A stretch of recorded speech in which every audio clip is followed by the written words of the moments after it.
Cake কাটার সময় হয়ে গেছে, কিন্তু বাবাকে তো দেখছি না। আরে চলে এসেছে। বাবা কোথায় গিয়েছিলে?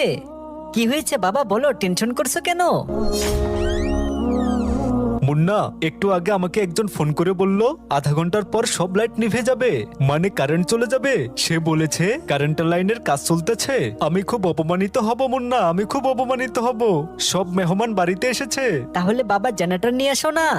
আরে মুন্না, সব জায়গায় আমি জেনারেটর খুঁজে এসেছি, কোথাও জেনারেটর নেই। বিয়ের সিজন চলতেছে, শীত এসে গেছে। মুন্না, আমার খুব টেনশন হচ্ছে। তোর বার্থডে, মেহমান বাড়িতে এসেছে, এখন যদি কারেন্ট চলে যায় আধা ঘন্টার জন্য, তাহলে আমি মেহমানের সামনে অপমানিত হব। বাবা টেনশন করো না, তোমার এই চালাক ছেলে তোমার সাথে আছে। বাবা আমি তোমাকে অপমানিত হতে দিব না, টেনশন মুক্ত থাকো। কিন্তু মুন্না, তুই কি করবি? বাবা দেখবে, চেও চেও। কিন্তু আমার অবস্থা এখন বিড়ালের মতো। মেও মেও। বাবা বিড়ালের মতো নয়।